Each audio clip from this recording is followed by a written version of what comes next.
Coming up on high school game night, it's the last week of non-league play, but there's still a couple of great LL rivalry games like that annual Ephrata Warwick battle for the George Mail Trophy. And in New Holland tonight, the Garden Spot Spartans trying to stay unbeaten and move to 3-0 on the season. Could they grind out a win against Exeter Township? Find out next. High school game night starts right now. We are brothers, number one.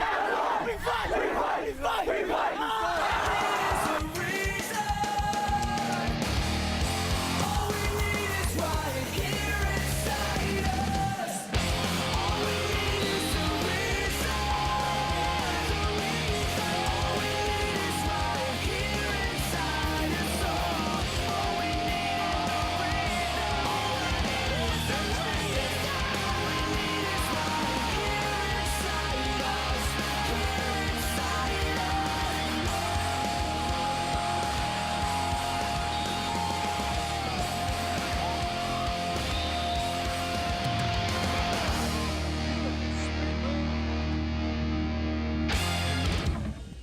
Hello and welcome to high school game night. Great weather tonight.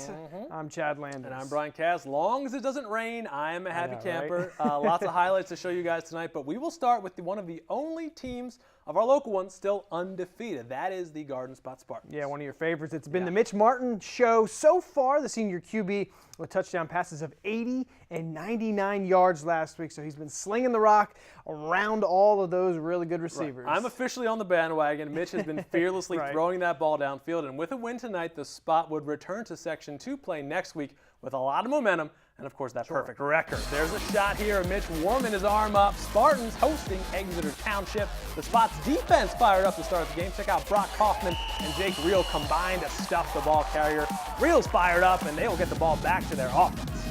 These highlights eerily similar every week. Martin rolling right, finally sees his man downfield. It's Dale Hartman, 38-yard pitch and catch for the score. Spartans up 7-0. Second quarter now. Guess what? More of the same. Protected well in the pocket. Mitch has time, just chucks it up to the end zone.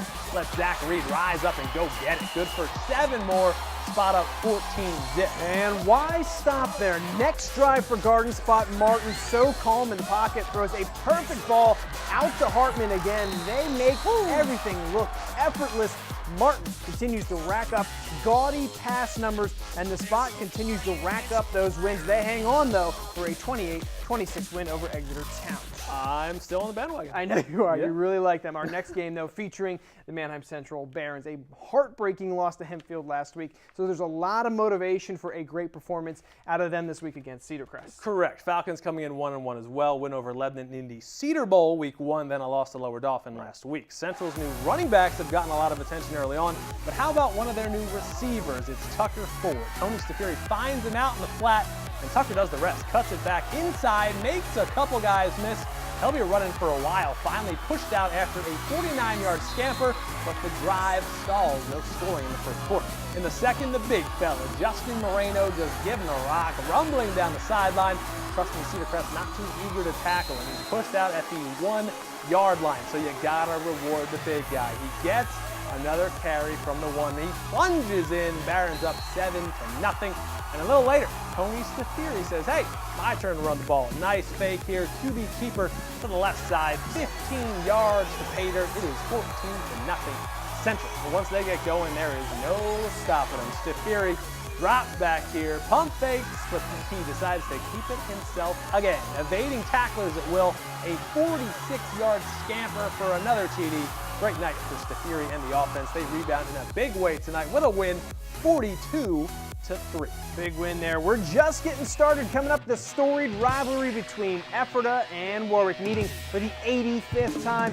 Who would take home the George Mail Trophy tonight? And more hardware being played for at Conestoga Valley. The Buckskins hosting Lampeter Strasburg. This rivalry not as old, but just as intense. What would happen in Lampeter Bowl 5? Stick around, and we'll be right back. School game night brought to you by JD's Pazzo Pizza in Ephrata. Welcome back to the post-game show. Time for the annual battle for the George Mail Trophy between Ephrata and Warwick. Now, the Warriors have won the last 8 meetings between these teams. Yeah, we've got the numbers on the all-time standings. They've met 84 times. Warwick leads slightly with 40 wins. Ephrata has 38 wins, and there's 6 ties in there as well. So let's head to game number 85. Why not? Mounts invading Grosh Field in Lidditz, but it's Warwick driving on a 3rd and 15. QB Colin Gibble, he's got a man. Pass complete to Chris Borg. Races down the sideline in for 6. Warriors go in front. Still in the first quarter, Warwick back in the red zone, and they will hand it off to the sophomore Ryan Dibler. Great blocking up front, strolls into the end zone, and Warwick bumps it up to 14-zip. But here's a bright spot for the effort of Mounts. Warwick on the goal line again, but the ball will be snapped and then fumbled. Lane Kurtz comes up with it for Ephrata, stalls that Warrior attack. Huge turnover there for the Mounts, but it couldn't be stalled long. The offensive Warwick. Gibble swing pass out to Borg again, and watch him take the sideline. Sprints by everyone, takes it to the house. It's Warwick claiming the George Mail Trophy for the 9th straight year. Final score, 41-0. Another game played for some hardware tonight, the 5th annual Lampeter Bowl between LS and Conestoga Valley. Yeah, both teams coming in with 1-1 records. CV won this game the first year it was played, but LS has rattled off victories in the next 3. Right. Not going to be that easy to take down CV on their new turf, though. Look at this. First drive of the game, CV's sophomore signal caller Grant Stoltzfus finds his favorite target, Jamar Parker, one of the best athletes in the entire LL League, runs all the way across the field, a 60-yard touchdown connection to put the Buckskins up 6. Zip, extra point, no good.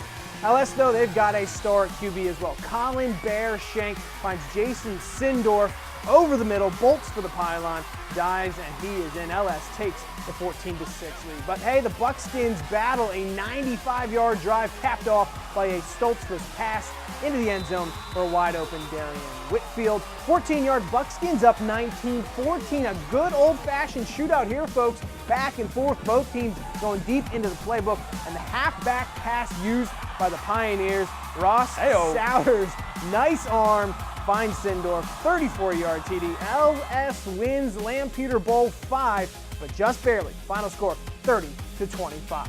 Close one. Our highlights might be through, but do not go anywhere. We've got every score from every game in the LLE coming up. Plus, we'll tell you how to find our Play of the Week selections that you, the fans, can vote on. All that coming up right after the break. Stay with us. High School Game Night is brought to you by Yogurt Works Cafe in Ephrata, where you can build it your way. Welcome back to the post-game show. Time to go around the LL League and check in with the rest of the teams in non-league action tonight.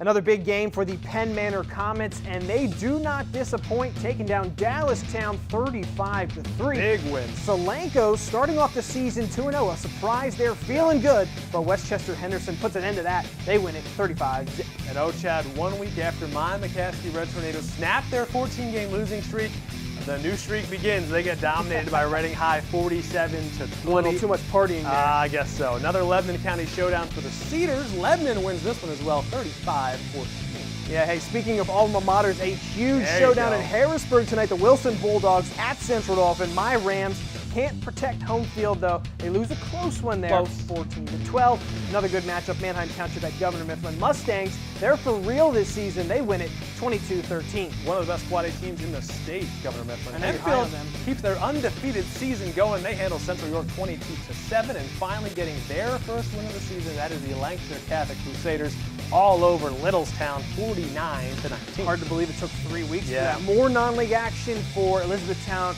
at Middletown tonight. The Bears fall to 0-3 with a 36-14 defeat. This one also a good contest. Trinity visiting Columbia, and it's the Crimson Tide squeaking out the victory, 28-27. Roll Tide. Elsewhere, Donegal looking to bounce back after a surprise loss last week to Fleetwood. They go on the road and beat Palmyra 18-14. Also, Hamburg versus Northern Lebanon tonight. Vikings pull out a thriller 15-6. Wrapping up tonight's scores, Angelo Cleona at Schuylkill Valley. Dutchmen lose at 26-13, while Peckway Valley loses in double overtime. Ouch, to Octorara, 41-33. And just in case you missed it, Cocalico playing a day early this week on Thursday. The Eagles with a late lead, but Cedar Cliff shocks Cocalico 28-27. So those were the scores, but how about our potential plays of the week? We've selected this week's best of the best, and we'll post them online in just a bit. To vote for your favorite, just go to our blog, news11sports.tv. We'll have the plays along with a poll posted a little before midnight, and then we'll announce the winner of all that next Friday on the 5:30 newscast. Yep, and do not forget, we've got more live high school football action on BRC 11 next Friday. In high definition, we will again feature the Warwick Warriors. Got their first win of the year earlier tonight. Next week, another home game, welcoming in the Cedar Crest Falcons. So tune in next Friday. Our live coverage begins from Grosse Field in Linnets at 7 o'clock p.m. And that kicks off section play. Yes, it does. Very excited about Already. that. All right, so final thoughts for week 3. For me, surprising effort by the CB Buckskins tonight, taking LS down to the wire. They've definitely improved. QB Grant Stoltz, who's only a sophomore, so good times ahead if you're a CB fan. Looking good. Tough loss there. How about the matchup between Central Dauphin and Wilson? We mentioned it earlier. Your boys. Yeah, could be a preview for a District 3 playoff showdown. Bulldogs, though, they get the win. Probably inevitable that they would meet. So hopefully we'll see that one again. Hey, that'll wrap it up for us. For all of our high school game night crew, I'm Chad Landers. And I'm Bryan Kast. We'll see you next week.